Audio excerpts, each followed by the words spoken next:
আসসালামু আলাইকুম। আশা করি সবাই তোমরা ভালো আছো। ওমি ও লাইফ নিয়ে তৃতীয় ক্লাসে তোমাদের স্বাগতম। আজকের ক্লাসে মূলত আমি আলোচনা করব এই কবিতাটির সামারি নিয়ে। তার একটা কথা বলে রাখি, দেখো সামারি লেখার সময় কিন্তু তোমরা সুন্দরভাবে এখানে সামারি এবং নিচে একটি দাগ, তারপরে তা দিয়ে সুন্দরভাবে সামারিটি লিখবা। এখানে আমি সামারিটি অর্থ সহ লিখেছি তোমাদের বোঝার সুবিধার্থে, আমি জাস্ট বুঝিয়ে দিই। দেখো, the poem O me O life is about life's struggle and questions.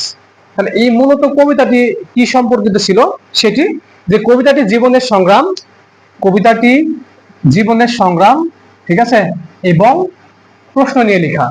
এই কবিতাটি মূলত কি নিয়ে লেখা? জীবনের সংগ্রাম এবং জীবনের বিভিন্ন প্রশ্ন নিয়ে লেখা। পরবর্তী লাইনটি দেখো, যে the poet feels sad, the poet feels sad and human falls useless effort and lost year. The poet feels sad, কি বলছে এখানে? যে কবি, এখানে দেখেন কবি একটা বিষয় নিয়ে কথা বলেন, সেটা হচ্ছে কবি মানুষের ভুল, হিউম্যান ফল্টস, নিরর্থক প্রচেষ্টা, useless efforts and lost year, এবং হারিয়ে যাওয়া বছর গুলো নিয়ে দুঃখ প্রকাশ করেন। দ্য পয়েট ফিল স্যাড, কবি দুঃখ প্রকাশ করেন মানুষের ভুল, ইউজলেস এফোর্ট, নিরর্থক প্রচেষ্টা এবং হারিয়ে যাওয়া বছরগুলো নিয়ে। ঠিক আছে, তৃতীয় নাম্বার লাইনটি দেখো, যে he wonders that the purpose life is. কি বলছে এখানে? He wonders what the purpose life is. তিনি ভাবেন জীবনের উদ্দেশ্যটা আসলে কি। এই কবিতায় তিনি কিন্তু ভাবেন যে মূলত জীবনের উদ্দেশ্যটা কি, এটা হলো সেরকম একটি লাইন। তার পরবর্তী লাইনটি দেখো, ডিসপাইট দিস থটস, কি বলছে? এই সকল চিন্তা থাকা সত্ত্বেও, কি বলছে? দ্য পয়েট ফাইন্ড হোপ, কবি আশার আলো খুঁজে পান।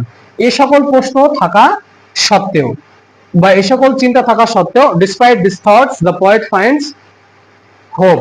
ঠিক আছে, এই সকল চিন্তা থাকার পরও কবি কিন্তু আশার আলো খুঁজে পান। পরবর্তী লাইনটি দেখো, যে হি বিলিভস, তিনি বিশ্বাস করেন, লাইফ হ্যাজ মিনিং, জীবনের অর্থ আছে, উই আর অ্যালাইভ, কারণ আমরা বেঁচে আছি, and can contribute something unique, এবং অনন্য কিছু অবদান কিন্তু আমরা রাখতে পারি। কবি কিন্তু এটা বুঝিয়েছেন এখানে। লাস্ট লাইনটা দেখো, যে দ্য পোয়েম টিচেস আস, কবিতাটি আমাদের শেখায়, টু ফাইন্ড আওয়ার পারপোজ, আমাদের জীবনের উদ্দেশ্য খুঁজে পেতে, and play our part in the world.